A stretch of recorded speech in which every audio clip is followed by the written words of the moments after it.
룻기의 배경을 우리가 좀 알면 좋습니다. 배경이 되는 시대는 사사시대입니다. 사사시대는 잘 아시죠? 장소적 배경은 어떻게 될까요? 이런 일들이 일어났던 곳, 나오미의 고향, 바로 베들레헴입니다. 사사시대 베들레헴은 어떠한 장소였을까요? 베들레헴에 관한 언급이 사사시대 그 사사기 뒷부분에 나옵니다. 베들레헴의 한 레위 청년이 있었습니다. 이 레위 청년은 원래 제사를 드리고 제사에서 얻어지는 소득으로 살게 돼 있었는데 사람들이 제사를 안 드리니까 레위 청년이 생계가 막막해진 거예요. 그래서 직장을 구하기 위해 이곳저곳 면접 보러 다녔죠. 미가라 하는 사람의 집에 이르렀더니 미가가 자기 집에 개인 제사장으로 청빙을 합니다. 그래서 그 집에 제사장으로 들어가게 되죠. 그런데 우연히 단지파가 그곳을 지나가다가 이 레위 청년을 유혹합니다. 한 집안의 제사장이 되는 것과 한 지파의 제사장이 되는 것이 어느 것이 낫겠느냐? 자기가 딱 생각해 보니까 한 지파의 제사장이 되는 것이 훨씬 더 영광스러운 일이거든요. 미련 없이 떠납니다. 아주 미련 없이 떠나게 되는 것이죠. 또 한 사람은 레위 사람의 첩이었습니다. 이 사람이 바로 베들레헴 사람이었습니다. 레위 사람이 첩을 둔다는 것도 이상한데 이 첩이 또 행음을 했어요. 행음을 하고 친정으로 도망간 거죠. 베들레헴으로 도망갔습니다. 레위 사람은 거기에 또 미련이 있어서 이 첩을 데리러 베들레헴까지 갔습니다. 첩을 잘 설득하고 달래서 데리고 오는 도중에 베냐민 땅에 들르게 됩니다. 이 베냐민 땅에 들러서 하룻밤을 유숙하려고 하는데 베냐민 불량배들을 만나 첩이 집단 성폭행을 당하고 죽게 됩니다. 이것 때문에 레위 사람은 온 이스라엘 사람들을 모아서 베냐민 지파를 상대로 큰 전쟁을 한판 벌이게 되는 거죠. 우리가 사사기 시대를 생각해 볼 때, 특별히 이 베들레헴이라는 생각을 해볼 때, 베들레헴은 배신, 폭행, 강간, 살인을 떠올리게 하는 그런 장소였던 것입니다. 어둠의 시대, 어둠의 장소에서 이 룻기가 쓰여졌다는 것입니다. 밤이 깊을수록 별이 빛나는 법이죠. 그래서 이 룻기를 제가 만약에 룻기가 아닌 다른 이름을 지어본다면 저는 이렇게 지을 것 같아요. 별이 빛나는 밤에. 정말 그런 성경이라고 생각이 됩니다. 룻기의 주인공은 세 사람이죠. 룻, 보아스, 나오미. 이 세 사람의 신앙과 인품을 우리가 생각해 볼 수 있어야 됩니다. 참 세 사람 모두 고귀한 사람입니다. 보아스와 나오미는 직접 만나는 장면이 안 나오죠. 나오지는 않지만 배경에서 룻과 보아스가 만날 수 있도록 잘 이렇게 사건을 꾸려가는 그런 역할을 하게 되는 거죠. 오늘 본문에 보면 룻, 보아스, 나오미 세 사람이 다 등장합니다. 다 등장을 하는데 이 세 사람의 인품이 다 드러나는 그러한 장면입니다. 룻이 보아스의 밭에서 일을 할 때 가장 난처한 시간은 어떤 시간이었을까요? 아마도 식사 시간이 아니었을까 생각이 됩니다. 모두가 다 같이 일하는 시간, 자기 일만 하면 됩니다. 그럴 때는 뭐 아무 문제가 없죠. 그런데 일이 딱 중단이 되고 식사 시간이 되었습니다. 다들 모여서 식사를 하겠죠. 보아스가 준비한 식탁에 일꾼들이 다 모여서 함께 식사를 할 겁니다. 룻은 어떻게 해야 됐을까요? 그 자리에 룻을 위한 자리는 없는 겁니다. 룻은 뭐 자기가 도시락을 싸왔다면 혼자 쭈그리고 앉아서 도시락을 먹든지 아니면 굶든지 아니면 집에 가서 밥을 먹고 오든지 했어야 했을 것입니다. 보아스의 사환이 룻에 대해서 설명을 할 때 아침부터 와서는 잠시 집에서 쉰 후에 지금까지 계속 일하는 중이라고 이야기를 했습니다. 그것이 아마 점심시간이 아니었을까 생각이 됩니다. 그런데 보아스는 식사 시간이 딱 되니까 룻을 생각하는 거죠. 룻을 생각해서 그 식사 자리에 초청을 했습니다. 경상도 사람 같으면 밥 먹자 되지 않았을까요? 같이 식사를 한다는 거, 이거는 참 굉장히 고귀한 일입니다. 또 식사 시간이 되었는데 같이 밥 먹을 사람이 없다. 이건 또 한편 반대로 매우 슬픈 일이죠. 제가 어느 대형교회 목사님 설교를 듣다가 그 목사님이 속상해가지고 강단에서 하시는 말씀을 제가 들었는데, 예배가 끝나고 식당에 갔더니 식당에 계단에 어느 한 청년이 쪼그리고 앉아서 식판에서 밥을 먹고 있다는 겁니다. 그래서 목사님이 물어보셨어요. 자네는 왜 여기에서 혼자 먹고 있나? 그랬더니 청년의 대답이, 식당에 자리가 없어요. 식당을 딱 가봤는데 자리가 많이 있어요. 자리가 많이 있는데 맡아놓은 자리예요. 맡아놓은 자리 아시죠? 한 테이블에 예를 들어서 4사람 좌석이 있으면 한 사람만 앉아있고, 나머지 좌석에는 핸드백이 올라가 있고 의자에 옷이 걸쳐져 있고, 3사람은 밥 타러 간 거고 한 사람은 다른 사람이 앉지 못하도록 그 자리에서 자리를 지키고 있는 거예요. 그러니까 이 목사님이 보시기에 얼마나 속상하겠어요. 어떤 사람들은 모여서 이렇게 3시, 4시 함께 모여서 밥 먹는데 저 청년은 같이 밥 먹을 사람이 없는 거예요. 그나마 식당에서 밥을 못 먹고 식당 계단에서 밥을 먹고 있었던 거예요. 너무너무 속상하니까 강단에서 그 얘기를 하셨던 겁니다.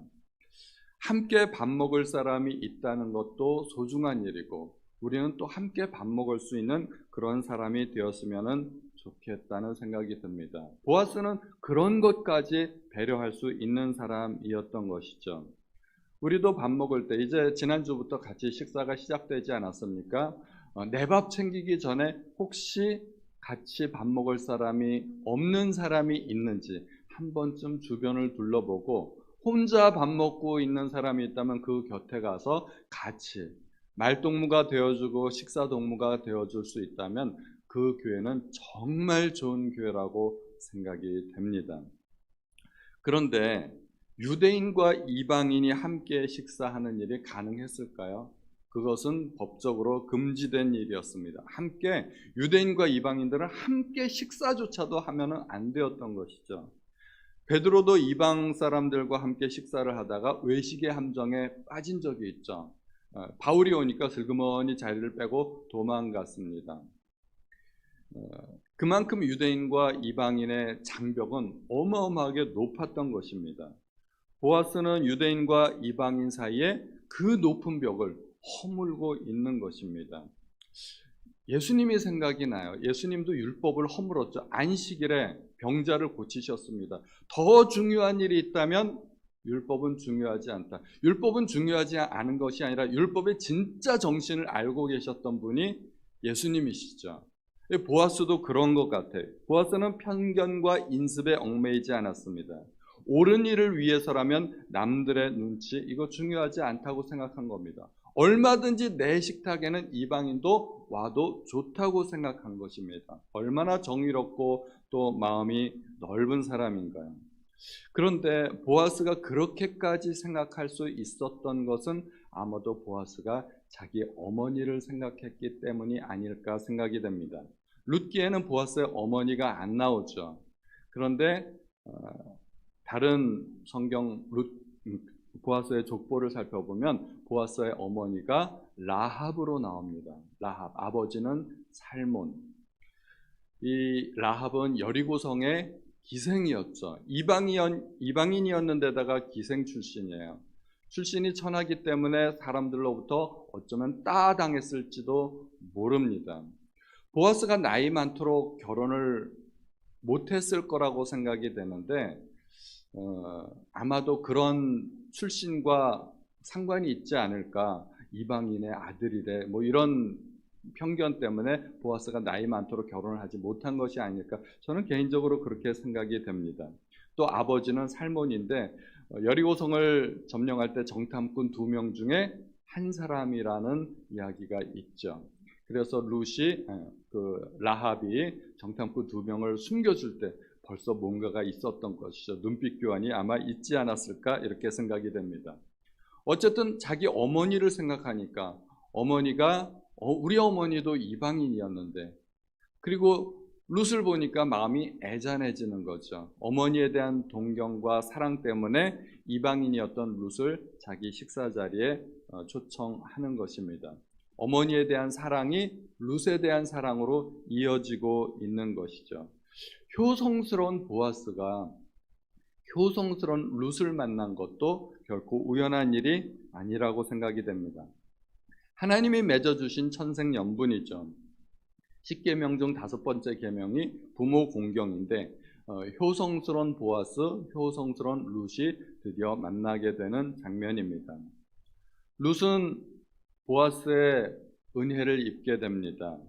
곡식단 사이에서 이삭을 줍는 그런 특혜를 받게 되는 것이죠. 곡식단 사이에서 이렇게 돌아다니면서 이삭을 주면 훨씬 더 빨리, 훨씬 더 많이 줄 수 있었을 것입니다. 일꾼들에게 걸리적거리고 방해가 되었을 수도 있었습니다. 그럼 일꾼들이 뭐라고 잔소리했겠죠. 좀 비켜요. 뭐 이렇게 얘기를 할 수도 있었을 텐데 보아스는 일꾼들에게 명령을 하지 않습니까? 책망하지 말라고. 무슨 일이 있어도 룻을 책망하지 말라고 자기 일꾼들에게 아주 단단히 일러놓습니다. 그뿐입니까? 도대체 상상할 수 없는 그런 배려를 베풀고 있습니다. 곡식단 사이에서 다발해서 조금씩 뽑아서 버리라는 겁니다. 룻이 눈치 못 채게.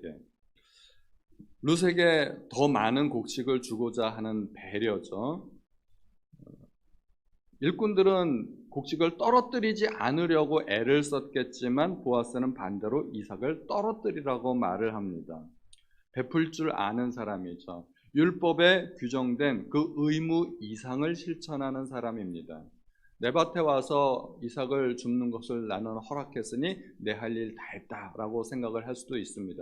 그것만도 훌륭한 일인데 자기 다발에서 떨어서 버리라고.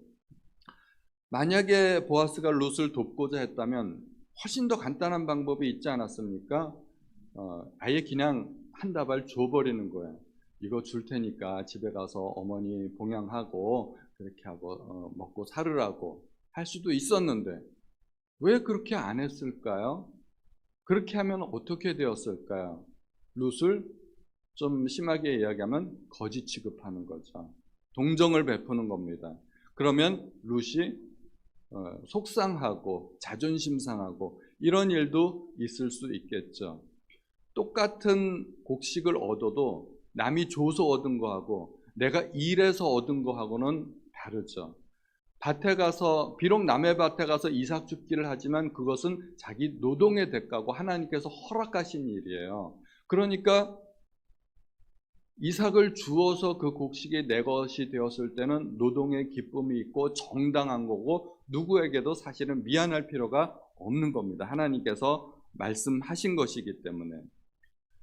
그렇게 보아스는 상대방의 기분과 감정까지도 보살필 줄 아는 아주 배려 깊은 사람입니다.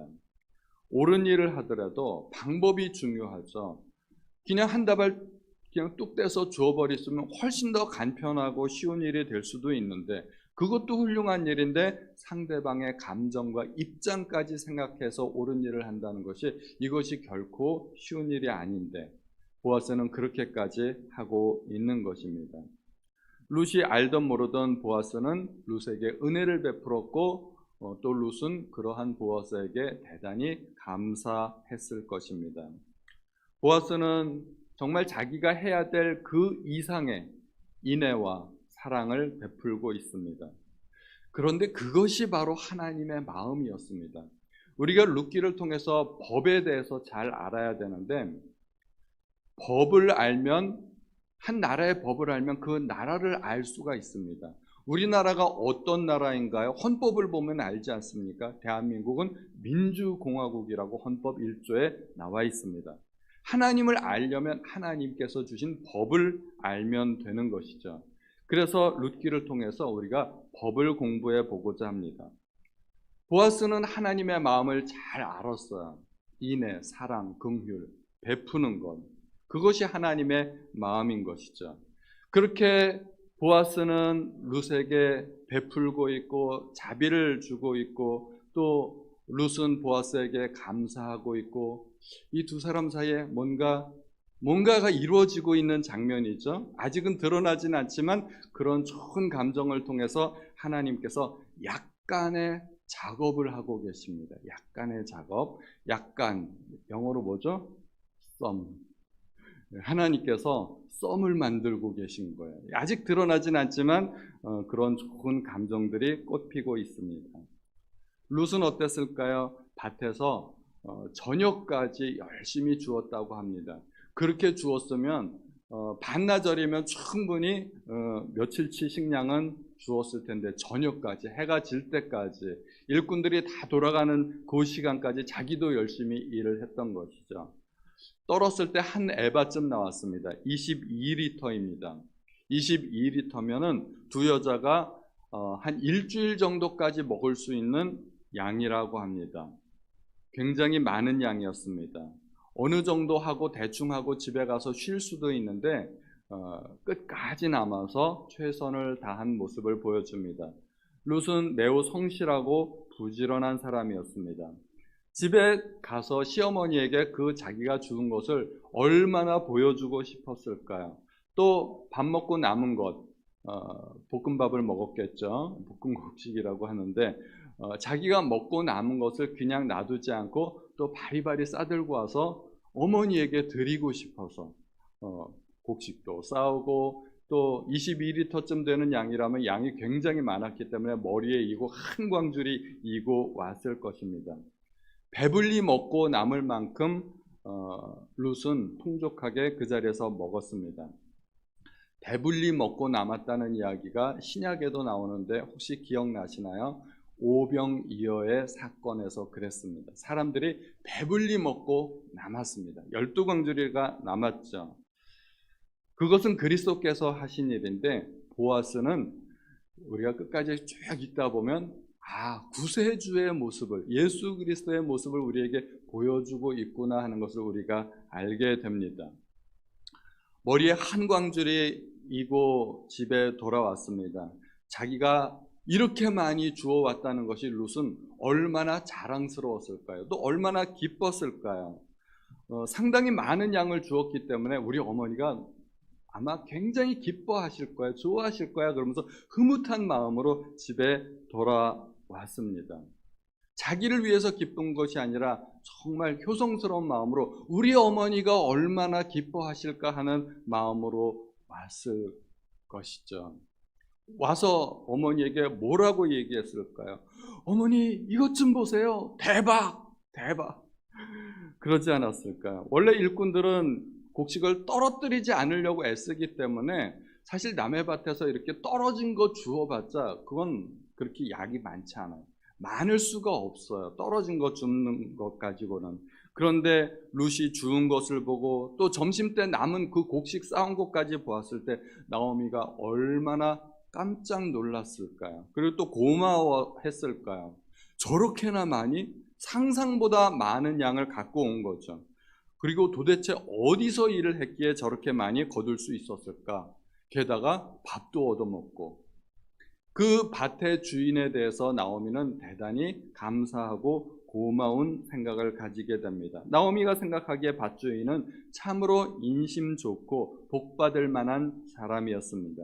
그래서 그 밭주인에게 축복의 메시지를 전하고 있지 않습니까? 룻기를 보면 이 축복의 메시지가 7번 나옵니다. 복받기를 원하노라 하는 그 내용이 7번 나오는데 기도죠. 나오미가 보아스를 향해서 기도하고 있는 대목입니다. 나오미가 그렇게 물어보았을 때 이 룻은 첫 출근하는 날 아닙니까? 이제 직장에 첫 출근해가지고 돌아왔는데 얼마나 시어머니는 또 궁금한 게 많겠어요. 그 사람들은 어떤지 또 주인은 어떠한 사람인지 일하는데 힘들진 않았는지 뭐 여러 가지를 물어봤을 것이고 룻은 또 꼬치꼬치 다 그 대답을 해주는 거죠. 그렇게 시어머니와 며느리 사이에 대화의 꽃을 피우고 있습니다. 룻이 하루 종일 일을 했다면 피곤하지 않았겠어요? 평소에 안 해본 일을 하는 거잖아요. 그 밭에 가서 일을 하는 일이 룻이 해본 일이 아닐 텐데 얼마나 힘들겠어요. 아유 어머니 내일 새벽에 저 또 출근해야 돼요. 저 오늘 일찍 잘게요. 뭐 그럴 수도 있는데 어머니하고 오순도순 이야기하는 이 모습을 보면 참 룻이 여러모로 효성스럽다 하는 생각을 하게 됩니다. 진정한 효도는 먹을 것 갖다 주고 끝나는 게 아니라 이 대화가 있어야 되는 거죠. 어머니가 궁금해 하시는 것 하나하나 미주알 고주알 얘기해 주고 이런 것이 참 아름다운 가정의 모습입니다. 먹을 것 해결해 드렸으니 내 할 일 다 했다 생각하면 그것은 진정한 효도가 아니죠. 홀로 남은 시어머니와 홀로 남은 며느리의 식탁, 남의 밭에서 주워온 곡식, 오직 먹고 살기 위한 식사. 얼핏 생각하면 이것은 매우 쓸쓸하고 비통한 식사 자리가 될 수 있습니다. 그런데 나오미와 룻의 식탁은 그렇게 쓸쓸하거나 비통해 보이지 않습니다. 진수성찬은 아니지만 풍성한 식탁이 있고 대화가 있고 둘은 참으로 행복해 보입니다. 세상에서 가장 맛있는 음식은 사랑하는 사람과 함께 먹는 음식이라고 합니다.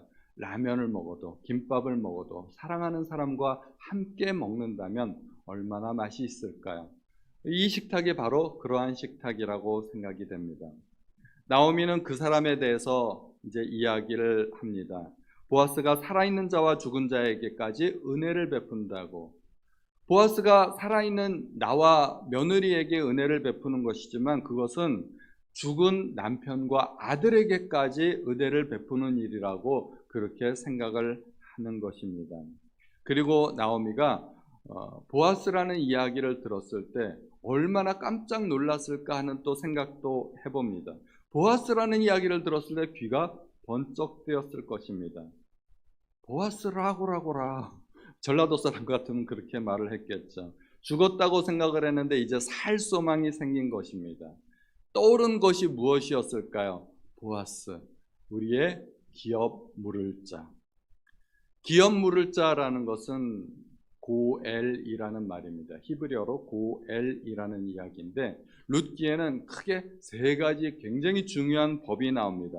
처음에 1장에서 내가 아들이 없으니 너희들에게 아들을 줄 수 없고 너희들은 고향으로 돌아가라 하는 이야기를 했죠. 이게 계대 결혼 또는 수혼 제도입니다. 나오미와 룻이 예루살렘에 이르렀을 때 룻이 이삭 주우러 가겠다고 이야기하는데 그것도 이스라엘의 중요한 법이죠. 오늘 나오는 제도가 기업 무르는 율법, 고엘 제도입니다. 기업, 여기에서 나오는 성경에서 나오는 기업이 대기업, 중소기업과 같은 단어일까요?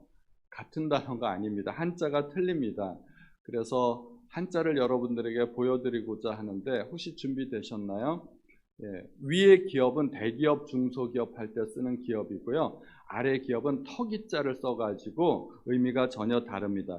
대대로 전하여 오는 사업과 재산을 말하고 영어로는 inheritance. 좀 더 쉬운 말로는 유업, 또 더 쉽게 유산 이렇게 생각하는 게 좋습니다. 이 대기업, 중소기업하고는 전혀 다릅니다. 또 무르다는 단어 잘 아시나요? 요즘 잘 안 쓰는 단어인 것 같은데 혹시 바둑이나 장기 두시다 보면은 실수할 때가 있죠. 그때 옥신각신 하면서 한수만 물러줘 안 돼 이런 내용이 바로 무르다는 것입니다. 이미 행한 일을 그 전 상태로 되돌리는 것입니다. 기업을 무른다는 것은 내가 땅을 팔았어요. 땅을 팔았는데 돈이 없으니까 땅을 팔았는데 나중에 돈이 생겼어요. 그 땅 물러줘 이렇게 이야기하는 것입니다. 내가 돈 줄 테니까 그 땅 다시 줘 하는 것이 기업 무르는 제도입니다. 그런데 내가 땅을 팔았는데 나는 여전히 능력이 없는데 내 가까운 친척이 능력이 있어요. 그럼 그 친척은 그 땅을 대신 사서 나에게 주어야 할 의무가 있어요. 대신 물러주는 거죠. 이것이 바로 고엘 제도이고 그런 일을 하는 사람을 고엘이라고 합니다. 고엘이라는 것은 무르다, 찾다, 구속하다 이런 의미가 있습니다. 구속이라는 것은 신문에 나온 또 그 구속이 아니고 돈을 주고 사람을 구해내는 것을 구속이라고 이야기합니다. 그래서 우리가 한자를 안 보면 조금 헷갈리는 부분이 있어요. 고엘은 보상할 자, 회복할 자, 구속할 자, 영어로는 redeemer, 구원자를 말하는 것입니다. 가까운 친족으로서 어려움을 당한 친척을 구해줄 의무와 권리가 있는 사람을 고엘이라고 합니다. 가난한 형제가 빚 때문에 종으로 팔려갔을 경우에 그 빚을 대신 갚아주는 사람, 또 형제가 죄를 지었을 경우에 그 형제의 죄값을 대신 보상해 주는 사람, 형제가 억울하게 살해당했을 경우 정당한 복수를 해 주어서 억울함을 갚아주는 사람, 또 말씀드린 대로 형제가 토지를 팔았을 경우에 토지를 사서 돌려주는 사람, 이러한 역할을 하는 사람들이 다 고엘입니다. 또 계대 결혼을 해줄 의무도 있었습니다. 남의 자손을 번식하게 해주어서 대가 끊기지 않게 해주는 사람, 이게 다 고엘입니다. 그러므로 고엘은 우리말로 번역이 잘 안 됩니다. 한마디로 번역이 안 되기 때문에 우리말 성경에는 기업 물을 자, 보수자, 구속자 이런 여러 가지 단어로 번역이 되었습니다.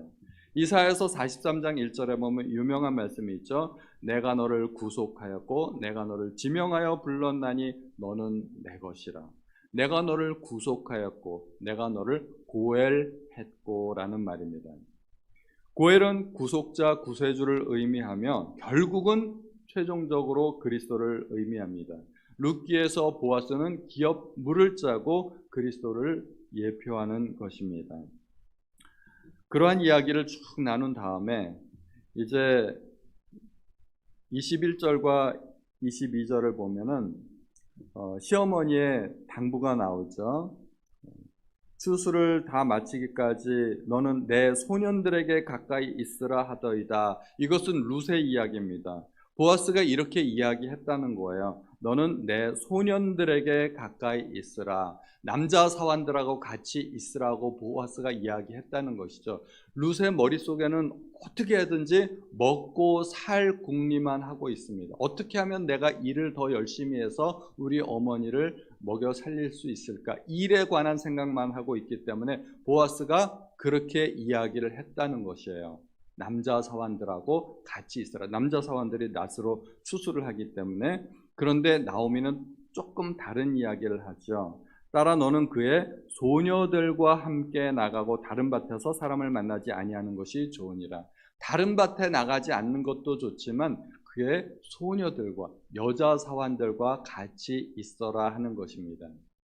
괜히 쓸데없는 풍문에 휘말리지 말고 또 젊은 남자애들 쫓아다니지 말고 몸을 단정하게 정숙하게 하라는 그런 의미가 있습니다.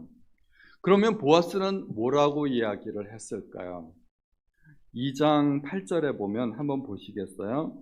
2장 8절에 보면 보아스가 룻에게 이르되 내 딸아 들으라. 이삭을 주우러 다른 밭으로 가지 말며 여기서 떠나지 말고 나의 소녀들과 함께 있으라고 이야기합니다. 보아스도 사실은 그렇게 이야기를 했어요. 소녀들과 함께 있으라고. 그런데 룻이 착각한 거죠. 오직 머릿속에 일하는 것만 생각이 돼 있기 때문에 남자 사환들 따라다니면 되겠구나 생각을 했기 때문에 그렇게 생각을 했는데 보아스도 나오미도 소녀들과 함께 있으라고 이야기를 하는 것이죠. 이런 면에서 보면 보아스와 나오미는 서로 통하는 그런 부분이 있습니다. 룻은 어떻게 했을까요? 23절에 보면 룻이 보아스의 소녀들에게 가까이 있었다고. 그래서 보리 추수와 밀 추수를 마치기까지 이삭을 주었다고 이야기합니다. 룻은 매우 순종적인 사람입니다. 어머니의 말씀을 잘 들었어요. 한 번도 대꾸하는 일이 없고 거절하는 적이 없고 거기에 대해서 토를 단 적이 없어요. 어머니가 떠나라 했을 때 그거 하나 외에는 어머니의 말씀에 100% 다 순종합니다. 특히 어른의 말을 듣는 것이 중요하죠. 그 어른의 말을 듣는 것도 중요하지만 특별히 영적인 사람의 조언을 듣는 것이 굉장히 중요합니다. 룻은 앞으로 어떤 상황이 전개될지 전혀 감이 없습니다. 그런데 시어머니 머릿속에서는 이미 큰 그림이 그려지기 시작하는 것입니다. 그 사람은 우리의 기업 물을 자다. 큰 그림을 보고 있는 것입니다. 앞으로 뭔가 기대가 되지 않나요? 뭔가 something 좋은 일이 있을 것 같은 그런 예감이 듭니다. 그래서 우리가 우리 내일은 룻기 3장을 전체를 한번 보면서 또 중요한 대목을 한번 보고자 하는데요. 나오미와 보아스와 룻, 신앙도 좋고 성품도 좋고, 좋은 신앙은 반드시 좋은 성품과 이어지게 됩니다. 좋은 성품 없이 좋은 신앙이 나올 수가 없습니다. 교회에서 기도도 열심히 하고 성경도 많이 알고 예배도 꼬박꼬박 잘 참석하는데, 직장에 가면 꼭 손가락질 받고 저 사람이 집사래, 저 사람이 장로래, 이런 이야기를 들으면은 그건 좋은 신앙이 아닌 거예요. 세상에서도 칭찬받고 역시 교회 다닌다더니 역시 뭔가 달라, 이런 이야기를 들을 수 있어야죠. 그래서 신앙과 성품은 이게 동전의 앞뒤와 같이 하나처럼 그렇게 이어질 수 있어야 됩니다. 남을 배려하지 못하는 사람이 신앙이 좋을 수가 없다는 것입니다. 우리 성도님들은 사회에 나아가서도, 직장에 나아가서도 나보다 다른 사람들을 배려하고 생각할 수 있는 그런 성도님들 다 될 수 있기를 바랍니다.